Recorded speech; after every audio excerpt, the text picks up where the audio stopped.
Hey everyone, it's Tom Seymour from VHS Massacre. Just gonna give you a little update. It's been a long time since I made a video. Been real busy.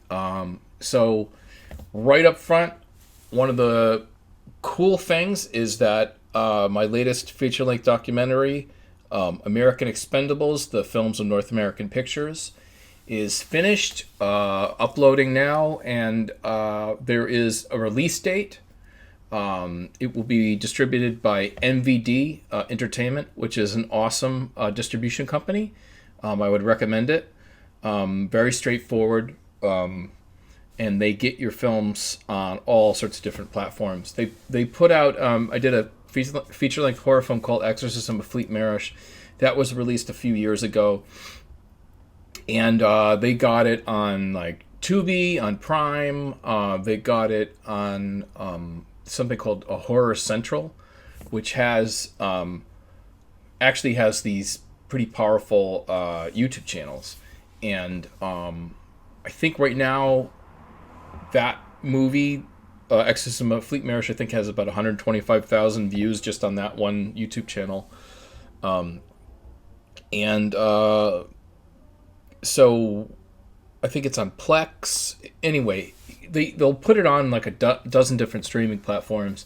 It's not going to be on Netflix because they really stopped buying low budget and no budget films many years ago, even though their company is literally built on the backs of low budget films, because in the beginning no one wanted to put their films on their streaming. No studios wanted to do it. It was the low budget people that started signing deals with Netflix to have their films on that platform. That being said, Prime is excellent. Tubi is excellent. Although Fanzine just pointed out that their Tubi is starting to request edits from content creators, which is a little bizarre. But still, I think Tubi is a pretty good format. I don't love censorship. It's always difficult when you have to run ads to make things profitable, and it's that balance, But if you can, it's better to not censor if you can.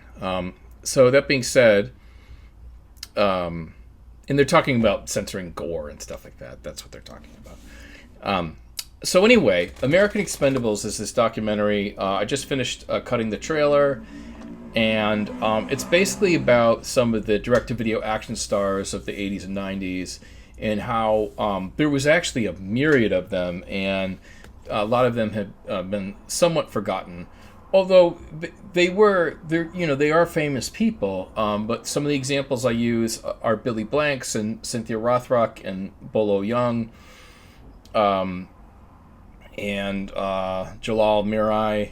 And so there's this group that did a lot of stuff with North American Pictures, where they were doing action films and stuff like that. And for someone like me who grew up in the video store era, the cover, if you remember the cover to TC 2000, it was indelible. Like you knew what that was, and you could never forget it. So anyway, that's basically what the documentary is about. Is about like how the market was healthy enough for you to have all these low budget action films come out direct to video. Now, that still exists somewhat on streaming platforms. I think they can sort of make it all work with international sales. A lot of the stuff you see, if it's a lower budget action film, a lot of that stuff is coming out of Europe. Or even Eastern Europe, it's not a ton of American companies doing low budget action, and then one of the cases it makes, the documentary makes, and also the documentary features Professor James Richardson from the VHS Massacre documentaries, Debbie Rochon from Toxic Avenger IV, and all these Troma movies, and Lloyd Kaufman, president of Troma, and then John Brennan from The Last Drive-In. So we have all these interviews, but they essentially talk about how direct to video was its own. It was pre-internet, right? So when you went into a video store, you were judging the box, and you didn't. If you were younger, you didn't know. Like, so if you saw Billy Blanks or Jeff Speakman or something, or you would look at the cover, you'd look at the back, and you would think, yeah, this looks pretty good, I'm going to rent it. You didn't know if that was a movie under $500,000 or it was like a $10 million film, you know? So that was some of the illusion of the video store.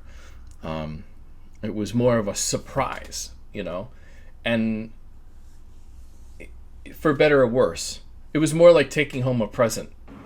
So I can talk about this thing in regard to releasing a feature film through a distribution company called deliverables. And what that means is it's the various things that you have to deliver to the distribution company in order for them to put out the film.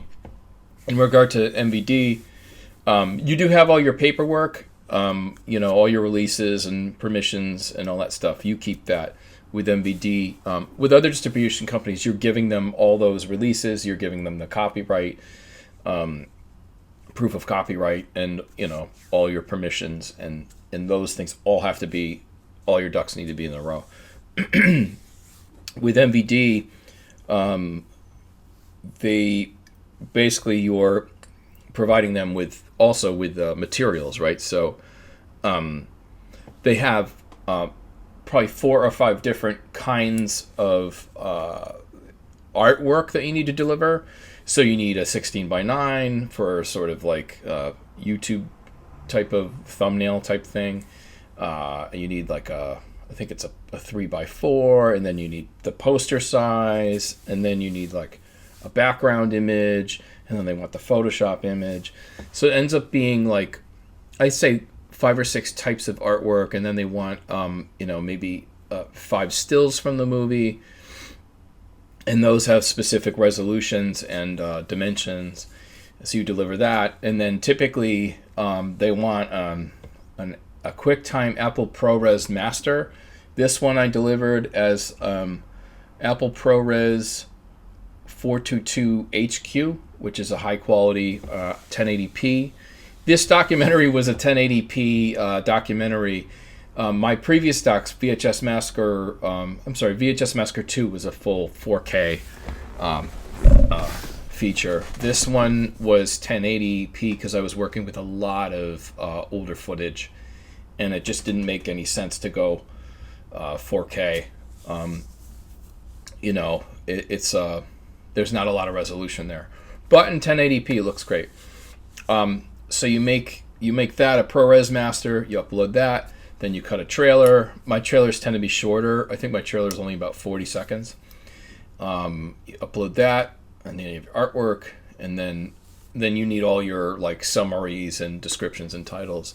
The good thing is if you can do all this stuff in steps. Like, for instance, if you're making an IMDb listing for your film, that's going to have all the cast and summaries and stuff. And then if you're going to be putting your film into some film festivals, that's going to have a lot of that stuff too. You're going to have to pull stills. You're going to have to upload the stuff there. So if you think in regard to if your film is done and you're doing the IMDb thing and then you're entering festivals, by the time it comes to distribution, you will have a lot of those materials already pre-made. And so a lot of that work will be done already. The edit on this thing, you know, I would say making feature-length content is a lot more common, especially with YouTube. People do podcasts. Like, there was an American Expendables podcast, and that was, 70 or 80 minutes. And, so people are doing, 3-hour podcasts, but when it comes to creating a documentary, you're really, you're trying to pace it in a different way to really capture attention. Things have to be tighter and shorter and condensed in a way where you're constantly hooking the audience over and over and over again. So those type of edits, in my opinion, are more they're way more complicated. They take more time because you need to find out what is interesting and boil that stuff down. You know, if you have a soundbite, it's 30 seconds long, and you know it can't be 30 seconds.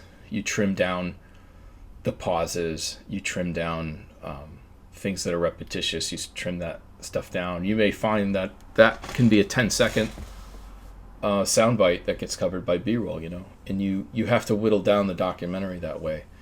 And so it's something that I've learned over years to do.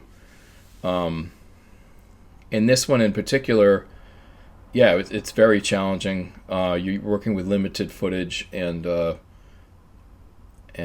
you know, so it's I'm proud of the film. I think it's going to be a nice watch.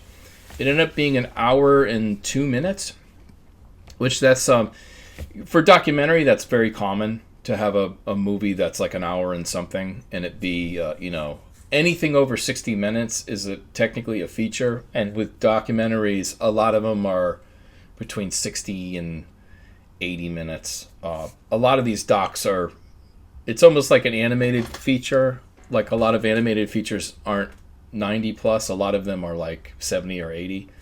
So with docs, you know, a lot of my docs are under 80, you know. This one ended up being 62, which is not, yeah, it's a feature, but it's I'm used to doing longer films, you know, 90-minute films, stuff like that. But it is what it is. But that, you know, that's how long it should be, you know, and that's the you don't want to get into the trap of, okay, this was supposed to be a 90-minute film and it has to be 90 minutes. You know, someone told you this myth that a feature-length film has to be 90 minutes. Totally nonsense.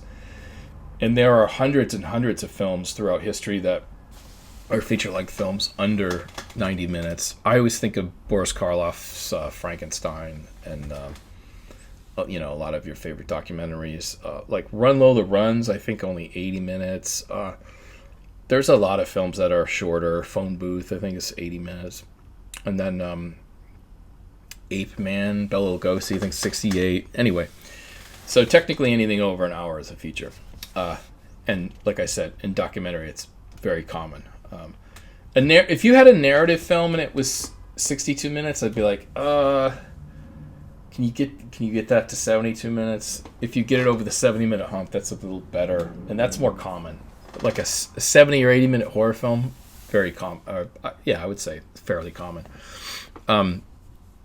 So that being said, so anyway, if you do a film and at 90 minutes it's a bit boring, but at like 75 minutes it's amazing, then just do the 75 minutes. With modern streaming, that's okay. That's less of a big deal. They're going to run ads between, if it's on Tubi, they're running ads between it anyway. The film being done, what I could say is anyone could do what I do, okay? You just have to dedicate yourself fully to making a long format project and dedicate yourself to whittling it down until it's as good as you can possibly make it. Not every film's a home run, but this one, I think it will touch on some nostalgia strings of when you went to the video store and you were interested in martial arts and that whole martial arts craze of the 80s and 90s, where you're renting a movie and then you take it home and you're like, wow, look, you know, Van Damme did this split kick and Billy Blanks did this double kick, and how do I do it? And you go in your backyard and you try to do it. You know, so I think there's some nostalgia there. And then there is this thing about some of the forgotten action stars that I thought were excellent. It's not featured in the doc, but Jeff Speakman's A Perfect Weapon. Watch that movie. Watch it. Watch A Perfect Weapon. Tell me that's not a fucking cool martial arts film. So, yeah. it doesn't. The film picks up kind of late 80s into the mid 90s. So the VHS Massacre docs concentrated on a lot of exploitation. So a lot of the stuff was 60s, 70s. And this is not a sequel, but in a weird way, it steps up to a slightly newer era, 80s and 90s. So it's interesting in that way. So we don't go into exploitation necessarily, although you could make the case that martial arts films are exploitation films no matter what. So and these ones we're talking about are lowered budget. So there you go. Anyway, no word. I don't know if there's going to be a physical release or anything like that. I'd probably end up bundling it. Maybe I'd take Fountain of Death and Exorcism of Fleet Marish and then this one together. Try to bundle it, like a movie with a few movies that have action in them. I don't know. But it's fun to think of that way. And we're going to hit the festival soon. We were entered into the Telly Awards. And so we're going to see if we pick up anything there. And that's basically what I've been up to.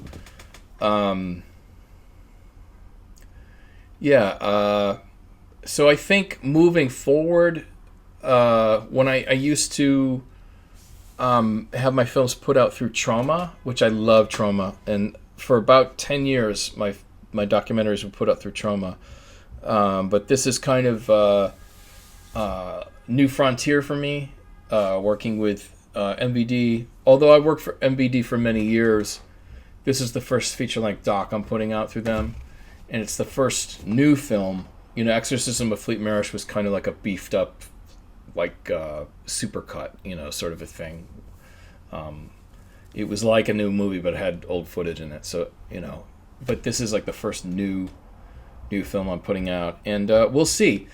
If this thing is somehow a home run and people like it, I can see doing a second one and maybe trying to, bump it up. Maybe try to reach out to someone like Jeff Speakman, and